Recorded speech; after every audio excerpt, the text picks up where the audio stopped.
பராமரிப்பில் உள்ள ராதாகிருஷ்ணன் யானையை முதுமலை வனப்பகுதிக்குள் மீண்டும் விட வேண்டாம் என உள்ளூர் மக்கள் மற்றும் வன உயிரின ஆர்வலர்கள் கோரிக்கை வைத்துள்ளனர். எதனால் இந்த கோரிக்கை, யார் அந்த ராதாகிருஷ்ணன், விரிவாக பார்க்கலாம். நீலகிரி மாவட்டம் ஓவேளை பகுதிகளில் கடந்த 10 ஆண்டுகளில் 10க்கும் மேற்பட்டவர்களை கொன்ற காட்டு யானைதான் ராதாகிருஷ்ணன்.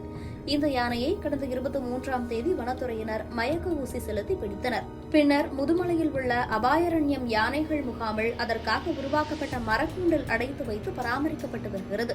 மனிதர்களை கண்டால் உடனடியாக தாக்கும் குணம் கொண்டதால் இந்த குணத்தை மாற்றும் வகையில் தற்போது அது கூண்டிற்குள் அடைக்கப்பட்டிருக்கிறது. 3 வாரங்கள் யானை மரக்கூண்டில் அடைக்கப்பட்டுள்ள நிலையில் ஓவேளி பகுதியை போன்ற அதே சூழலில் உள்ள மற்றொரு வனப்பகுதியில் யானை மீண்டும் விடுவிக்க நடவடிக்கைகள் மேற்கொள்ளப்பட்டு வருகிறது. யானை பிடிக்கப்பட்டு 10 தினங்களுக்கு மேல் ஆகியுள்ள நிலையில் இன்னும் 1 வாரத்தில் அதனை மீண்டும் வனப்பகுதிக்குள் திறந்துவிட வனத்துறையினர் ஆலோசனை நடத்தி வருகின்றனர்.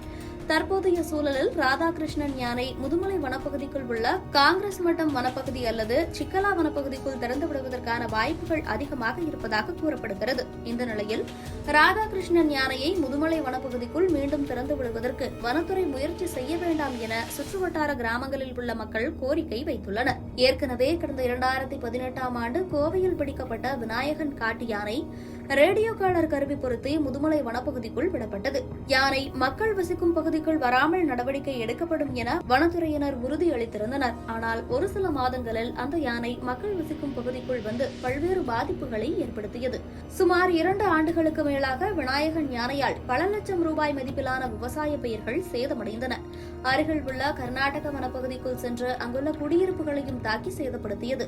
விநாயகன் யானையை கர்நாடக வனத்துறையினர் பிடித்து வளர்ப்பு யானையாக மாற்றினர். ஆனால் பயிற்சி முடிந்து வெளியே கொண்டு வரப்பட்ட யானை எதிர்பாராத விதமாக உயிரிழந்தது. அதேபோல 2019ஆம் ஆண்டு கிருஷ்ணகிரி மாவட்டம் ஒசூரில் மக்களை தாக்கிய குரோபார் என்ற யானை பிடிக்கப்பட்டு முதுமலை வனப்பகுதிக்குள் விடப்பட்டது. ஒரு சில தினங்கள் வனப்பகுதிக்குள் இருந்த அந்த யானை பின்னர் அருகில் உள்ள கர்நாடக கிராமங்களுக்குள் புகுந்தது. அங்கு இருவரை தாக்கிய நிலையில் கர்நாடக வனத்துறையினர் அதனை பிடித்து முகாமிற்கு கொண்டு சென்று வளர்ப்பு யானையாக மாற்றியிருக்கின்றனர். அதேபோல 2021ஆம் ஆண்டு மசினகுடி சுற்றுவட்டார பகுதிகளில் தும்பிக்கையில் காயத்துடன் மக்கள் வசிக்கும் பகுதிக்குள் சுற்றி வந்த ரிவால்டோ என்ற காட்டு யானையை பிடித்து மரக்கூண்டில் அடைத்து வளர்ப்பு யானையாக மாற்றுவதற்கான நடவடிக்கைகள் எடுக்கப்பட்டது. தொடர்ந்து பல்வேறு தரப்பிலிருந்து எழுந்த எதிர்ப்பு காரணமாக ரிவால்டோ யானை முதுமலை அடர்வன பகுதிக்குள் திறந்துவிடப்பட்டது. வனப்பகுதிக்குள் விடப்பட்ட அடுத்த தினமே அந்த யானை பல கிலோமீட்டர் தூரம் பயணித்து தான் வாழ்ந்த அதே பகுதிக்கு வந்து தற்போதும் அங்கேயே சுற்றி வருகிறது.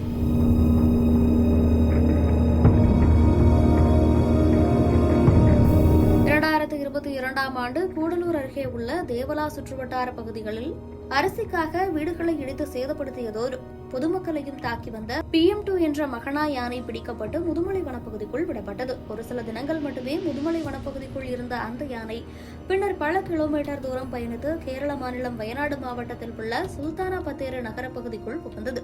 அங்கு சாலைகளில் சென்றவரை தாக்க முயன்ற நிலையில் அதனை மயக்க ஊசி செலுத்தி பிடித்த கேரள வனத்துறையினர் அதனை தற்போது வளர்ப்பு யானையாக மாற்றியிருக்கின்றனர். அந்த யானை வயநாட்டில் உள்ள முத்தங்கா வளர்ப்பு யானைகள் முகாமில் பராமரிக்கப்பட்டு வருகிறது. இதற்கிடையே தருமபுரி பகுதியில் உடல்நிலை பாதிக்கப்பட்ட நிலையில் பிடிக்கப்பட்ட ஆண் யானை ஒன்று முதுமலை வனப்பகுதிக்குள் இடமாற்றம் செய்து விடப்பட்டது. ஆனால் அந்த யானை தற்பொழுது உயிருடன் உள்ளதா என்பது குறித்து எந்த தகவலும் இல்லை. பிற பகுதிகளில் இருந்து பிடித்து வரப்பட்டு முதுமலை வனப்பகுதிக்குள் விடப்பட்ட யானைகள் அடுத்த சில தினங்களில் மக்கள் வசிக்கும் பகுதிகளில் நுழைந்திருக்கின்றன. இந்த யானைகளால் பல லட்சம் மதிப்பிலான விவசாய பயிர்கள் சேதப்படுத்தப்பட்டதோடு மனித உயிரிழப்புகளும் ஏற்பட்டிருக்கின்றன. எனவே ராதாகிருஷ்ணன் யானையை முதுமலை வனப்பகுதிக்குள் இடமாற்றம் செய்யும் நடவடிக்கையை அரசு கைவிட வேண்டும் என சுற்றுவட்டார பகுதி மக்கள் கோரிக்கை வைத்துள்ளனர். தேனி மாவட்டத்தில் பிடிக்கப்பட்ட அரிக்கொம்பன் யானை மற்றும் கூடலூரில் பிடிக்கப்பட்ட புல்லட் என்ற காட்டு யானை இரண்டும் களக்காடு முண்டந்துறை வனப்பகுதிக்குள் இடமாற்றம் செய்யப்பட்டிருக்கின்றன. இந்த 2 யானைகளும் தற்போது நல்ல நிலையில் வனப்பகுதிக்குள்ளேயே சுற்றி வருகின்றன. எனவே ராதாகிருஷ்ணன் காட்டு யானையையும் களக்காடு முண்டந்துறை வனப்பகுதிக்குள் விட வனத்துறையினர் நடவடிக்கை எடுக்க வேண்டும் எனவும் மக்கள் கோரிக்கை வைத்துள்ளனர். இந்த நிலையில் இதுகுறித்து வனத்துறை அதிகாரிகளிடம் கேட்டபோது தற்போது யானை மரக்கூண்டில் வைத்து பராமரிக்கப்பட்டு வருகிறது என்றும் அதனை திறந்துவிடும் இடம் குறித்து இனிதான் முடிவெடுக்க வேண்டும் எனவும் தெரிவித்துள்ளனர். ஆஸ் பர் ஆர்டர் இது பந்தி யானை பந்தி அப்படின்னு சொல்லுவாங்க, சாஃப்ட் என்க்ளோஷர். ஸோ சாஃப்ட் என்க்ளோஷரில் நம்ம 2 வீக்ஸ் வச்சுட்டு அதுக்கப்புறம் ரிலீஸ் பிளான் பண்ண போகிறோம். ரிலீஸ் சைட் இன்னும் முடிவு பண்ணல. ஸோ கிராலில் அதாவது யானை பந்தி சாஃப்ட் என்க்ளோஷரில் வச்சு நம்ம வந்து இதை வந்து கொஞ்சம் எந்த விதமான ஹியூமன் இன்டர்ஃபரன்ஸும் இல்லாமல் பெருசாக வந்து மக்களுடைய உள்ளே வந்து வராமல் நம்ம வந்து அதை மெயின்டைன் பண்ணி இதனுடைய பிஹேவியரை சேஞ்ச் பண்ணுறதுக்காக. ஏன்னா இந்த எலிஃபென்ட் வந்து டே டைமில் வந்து அதிகமாக மூவ் ஆகிற எலிஃபென்ட். ஸோ அந்த மாதிரி பிஹேவியர்லாம் கொஞ்சம் கட்டைல் பண்ணி இதை கொஞ்சம் அக்ரஷன் வந்து குறைச்சி நம்ம வந்து ரிலீஸ் பண்ணுறதுக்கு பிளான் பண்ணியிருக்கோம். ஓவையிலிருந்து பிடிச்ச ஒரு யானையை வந்து முதுமலை முகாம்புக்குள்ளே வந்து அடைச்சி வச்சுருக்காங்க. இப்போ வந்து அந்த யானையை வந்து முதுமலை காட்டுக்குள்ளே விடுறதுன்னு கேள்விப்பட்டோம்.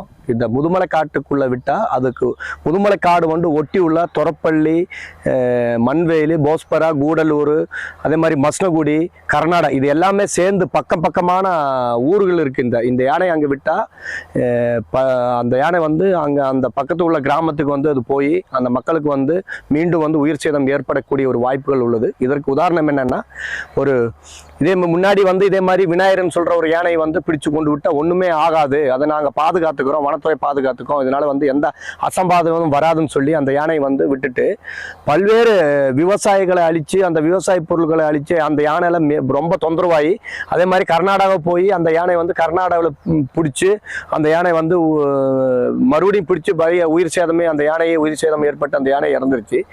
இதை தடுத்து இந்த யானையை நல்லா பாதுகாப்பு கொடுத்து நல்லா அடர்ந்த வேற ஏதோ வனத்துக்கு கொண்டு விடுறது தான் இது கூட சேஃப்டி. இந்த வனப்பகுதியில் விட்டால் இந்த மக்கள் மீண்டும் பாதிக்கும். இந்த யானைனால வந்து மீண்டும் உயிரிழப்பு ஏற்படக்கூடிய பெரிய ஒரு பாதிப்பு வந்து உள்ளது. இதை கருணை காட்டி வனத்துறை வந்து இந்த யானையை வந்து இந்த முதுமலை காட்டுக்குள்ளே விடாமல் பாதுகாத்து நல்ல ஒரு இடத்துக்கு விட்டு அந்த யானைக்கு எந்த விதமான பாதிப்பு இல்லாத ரீதியில் வந்து கண்காணிக்கணும்னு கேட்டுக்கிறேன். சமீப காலம் பார்த்திங்கன்னா நம்ம தமிழ்நாடு வனத்துறை சார்பாக வந்து பார்த்திங்கன்னா யானைகள், அதாவது பிரச்சனைக்குரிய யானைகள், இந்த மனிதர்களுக்கும் மிருகங்களுக்கான மோதல் மாதிரி இருக்கிற அந்த யானைகள் எல்லாமே வந்து பிடிச்சி ரீலொகேட் பண்ணுறது ஒரு நல்ல விஷயமா பண்ணாங்க. நல்ல விஷயமான ஒரு விஷயம். அதாவது என்ன பார்த்திங்கன்னா, அந்த மிருகங்கள் வாழக்கூடியது காட்டுக்குள்ளே தான், அந்த காட்டுக்குள்ளேயே நம்ம ரீலொகேட் பண்ணுறது ரொம்ப நல்ல விஷயம் தான். ஆனால் இருந்தாலும் அதில் ஒரு சின்ன ஒரு இது என்னென்னா, முதுமலையில் விட்ட யானைகளுக்கு அந்த மறுவாழ்வு இது கிடச்சிருக்கா அப்படின்னா இல்லை. ஏன்னா இங்கே 3 யானைகளை விட்டது 3 யானையும் வந்து ஃபெயிலியர் தான் ஆகிருக்கு. ஸோ அதே வந்து பார்த்திங்கன்னா அப்பர் கோதையாரில் விட்ட 2 யானையும் வந்து சக்ஸஸ் ஆகிருக்கு. ஸோ இதில் என்ன அப்படின்னு பார்த்தீங்கன்னா, எனக்கு என்ன பொறுத்தளவுக்கு பார்த்தீங்கன்னா, இப்போ ராதாகிருஷ்ணன் அந்த யானையை பிடிச்சி கொண்டு வந்து கூட முதுமலையில் விடுறதா சொல்லிட்டு இருக்காங்க. பட் அதை விடுறதை பற்றி எதுவும் இல்லை. பட் அது கொஞ்சம் மறுபரிசீலனை பண்ண வேண்டியதாக இருக்குது. ஏன்னா முதுமலையில் விட்டது 3மே வந்து ஃபெயிலியர் ஆகிருக்கிறதுனால அந்த அப்பர் கோதையார்ன்ற இடத்துல இருக்கிற விட்ட யானைங்க 2மே வந்து நல்ல சக்ஸஸாக இன்றைக்கி போயிட்டுருக்கிறதுனால, ஸோ இந்த யானை கூட அந்த மாதிரி இடத்துல விட்டால் நல்லா இருக்குன்றது ஒரு மறுபரிசீலனை பண்ணான்னா நல்லா இருக்குன்றது தான் எங்களுடைய கருத்து.